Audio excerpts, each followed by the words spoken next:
das mensagens que a gente mais escuta no mundo à nossa volta é sobre autoestima. Em todo lugar tem alguém falando que você precisa se amar, que você precisa se sentir bem, que você precisa estar bem consigo mesma e várias coisas assim. E com o tempo esse tipo de ideia foi chegando dentro da igreja. Mas e se todas essas ideias chegarem para nós, mulheres cristãs, com perigos atranhados? Então, no vídeo de hoje a gente vai estar conversando sobre 4 perigos da autoestima para mulheres cristãs.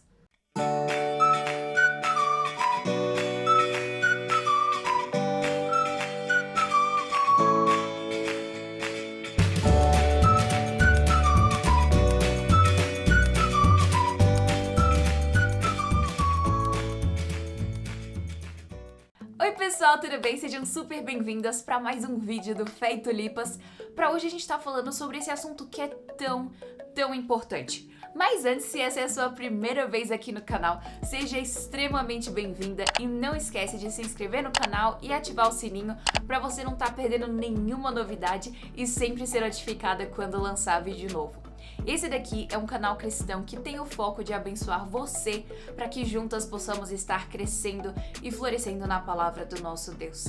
E isso a gente faz no momento que a gente começa a filtrar aquelas mensagens que o mundo tenta nos dizer e a gente sempre usa a palavra de Deus como o nosso parâmetro principal. Mas então, pra gente estar falando sobre essa questão da autoestima, pra gente parar pra pensar se isso é uma coisa que mulheres cristãs devem estar investindo tempo, investindo os seus pensamentos, né, pensando sobre isso, a gente vai estar usando como base o livro Autoestima do Jay Adams. Esse daqui é um livro muito interessante porque ele vai trazer tanto o lado histórico de quem foram os primeiros teóricos a trazerem esse tipo de ideia e também vai estar comparando quais que são alguns livros que autores modernos dizem, o que a Bíblia diz, e ele faz um comparativo muito interessante nesse livro. É uma leitura que vai te ajudar demais. Então vamos dar uma olhada para ver quais são esses 4 perigos que tanto sondam os corações de mulheres cristãs quando a gente fala sobre autoestima. O primeiro perigo: a autoestima faz com que a gente perca o centro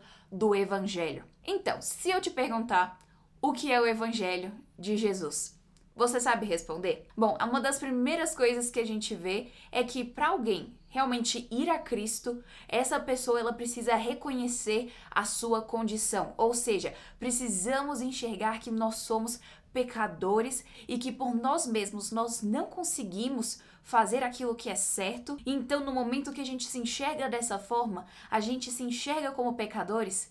Então a gente vê a maravilhosa graça do Senhor Jesus, que Ele veio para nos resgatar, morreu e sofreu em nosso lugar e ressuscitou para que dessa forma a morte não tenha mais domínio sobre nós. Você percebe que o Evangelho, em primeiro ponto, ele mostra a nossa verdadeira condição? E essa condição não é nada bonita. Eu achei interessante que o autor desse livro cita Horatius Bonar quando ele diz que a incredulidade tem 2 elementos principais.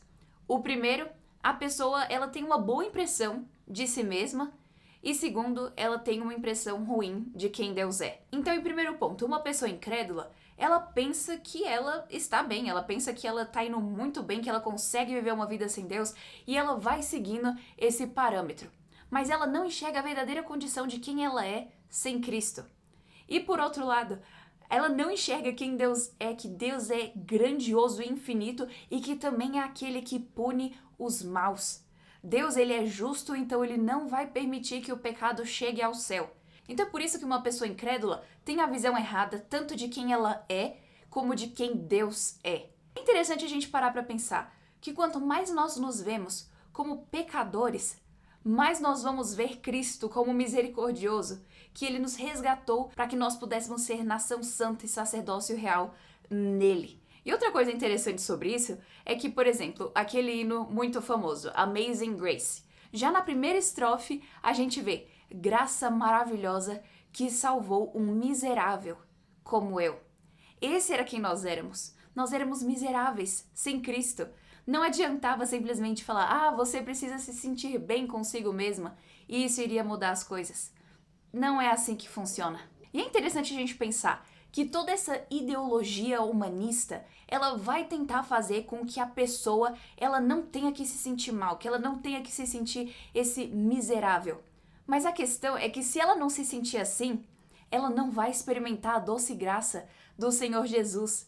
A graça ela só é maravilhosa no momento que nós vemos que estamos perdidos sem ela. Nós precisamos enxergar a nossa verdadeira condição. E o que a gente vê é que todas essas ideias de amor próprio, autoestima, elas levam para soberba e orgulho. E Deus deixou claro que ele derruba os orgulhosos. E outra forma também como a autoestima faz a gente perder de vista o centro do evangelho é porque ela pode induzir alguém a pensar que ela é digna da salvação. Ou seja, a autoestima vai fazer com que a pessoa pense que ela é boa, que ela consegue. Por exemplo, se você lembrar do jovem rico que chegou ao Senhor Jesus e disse: "Bom mestre, o que devo fazer para ser salvo?" Quando Jesus fala para ele obedecer os mandamentos, ele diz: "Ah, isso eu já tenho feito desde a mocidade." A autoestima dessa pessoa estava altíssima. Mas por quê? Porque ele não enxergava a condição dele. Mas no momento que alguém, como aquele jovem rico, vê a sua própria condição como de um pecador, ele vai ver que o Senhor Jesus é muito grande e maravilhoso. O centro do Evangelho mostra quem nós somos. E para que a gente seja exaltado com Cristo, primeiro a gente precisa ser humilhado. A gente precisa ver a nossa condição, para que então a gente veja a maravilha que nos aguarda com Cristo. Então toda essa cultura do eu é fundamentalmente contra o centro do Evangelho. Segundo perigo, a autoestima nos impede de servirmos a Cristo e à Igreja. Pensa bem, o que esses livros famosos de autoestima ficam promovendo? Que você tem que alcançar uma autorrealização, que você tem que se sentir bem consigo mesma, que você não pode ajudar outras pessoas se você não se ajudar antes, que você tem que se amar antes de poder amar outras pessoas. Mas a gente não vê isso na Bíblia. Em contrapartida, a gente lê em Mateus 6,33 o grande chamado que Jesus nos deu, que é o seguinte: "Mas buscai primeiro o reino de Deus e a sua justiça, e todas estas coisas vos serão acrescentadas." O Senhor Jesus deixa bem claro. Em primeiro lugar, a gente não tem que procurar a nossa realização, o nosso bem-estar, o nosso amor a nós mesmos. Nós temos que buscar o reino de Deus. E por outro lado, se antes de amar outras pessoas e servir a outras pessoas, cuidar delas, eu tenho que servir a mim mesma, cuidar de mim mesma, amar a mim mesma, como que no meio disso tudo eu vou encontrar espaço para negar a mim mesma e seguir a cruz de Cristo? Um dos pontos principais do chamado que o Senhor Jesus fez a seus discípulos é a autoabnegação. Ou seja, nós temos que negar os nossos próprios desejos, anseios, a fim de que nós possamos servir outras pessoas e possamos trabalhar para expandir o reino de Cristo. Ou seja, muitas vezes a gente vai fazer aquilo que a nossa natureza não quer. Vamos fazer coisas que vão nos deixar desconfortáveis. Vamos ter que ir para lugares que a gente não iria querer ir. Mas a gente vai se sacrificar de certa forma para que a gente possa estar abençoando outras pessoas. Esse é o ponto do Evangelho. Depois, mais na frente, o apóstolo Paulo ele fala que nós temos que considerar outros acima de nós mesmos. Nós temos que seguir o exemplo do Senhor Jesus que se esvaziou, que não tomou como usurpação o ser igual a Deus. Esse é o exemplo que nós temos. O nosso exemplo não é nós temos que cuidar de nós mesmos e passar grande parte do nosso tempo pensando nisso e buscando nos amar, porque senão a gente não pode amar outras pessoas. Não é isso o Evangelho. E é interessante que o autor ele mostra como que se essa teoria fosse adotada, nunca haveria mártires cristãos. Missionários como Paulo não existiriam e Cristo não teria morrido. Se a gente tem que colocar as nossas necessidades afetivas, emotivas, acima das outras pessoas, a gente não vai conseguir abrir mão das nossas vidas por amor a elas. Nós vamos ter que sim passar por situações difíceis, mas a gente vai encontrar uma grande alegria e liberdade nisso tudo. Porque no momento que a gente cumpre o plano de Deus para nós, ao invés daquilo que nós mesmos estivermos planejando para nós mesmos, que é muito menor do que os planos de Deus, no momento que a gente segue aquilo que Deus nos criou para sermos, nós vamos encontrar uma alegria, uma satisfação muito maior. Terceira coisa, autoestima é perigoso para mulheres cristãs porque faz com que elas acreditem em mentiras. Ou seja, pensa na grande razão de ser de tudo isso de autoestima e amor próprio. Eles dizem que se você tiver autoestima, você não vai ter baixa autoestima.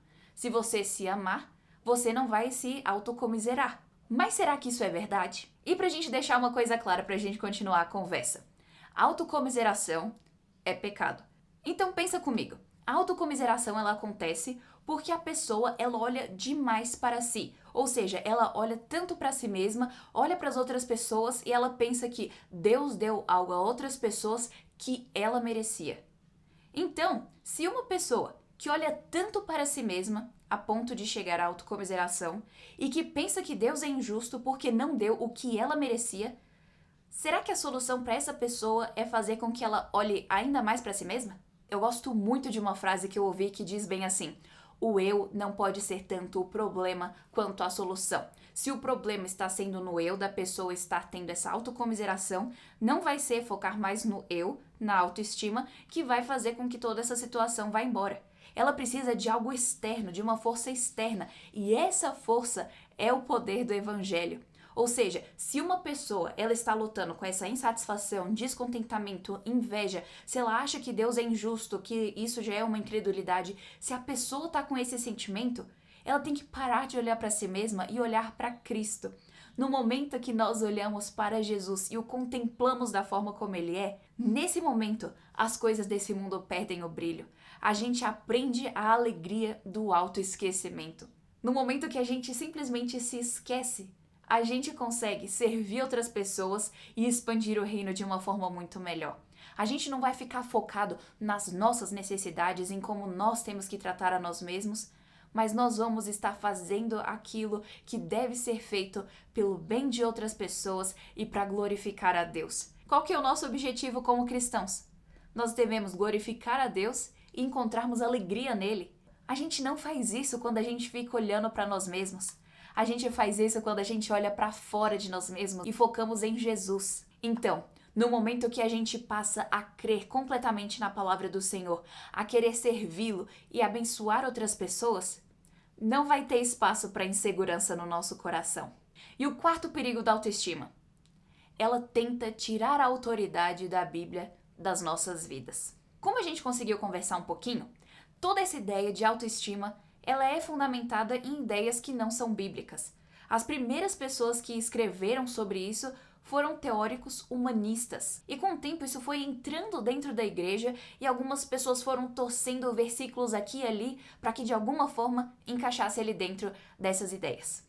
E como muitas de nós fomos criadas em uma época em que isso já é tido como normal, que isso já é um pressuposto que todas as pessoas vão concordar, a gente vai ter que redirecionar o nosso coração para que a gente não queira interpretar da nossa própria forma o que a Bíblia está dizendo. Mas a gente tem que deixar a Bíblia falar por ela mesma, porque a palavra de Deus ela é viva e eficaz. Então, um dos grandes perigos de tudo isso da autoestima é que faz com que a gente se distancie da palavra do Senhor. A Bíblia nos faz um chamado para negarmos a nós mesmos.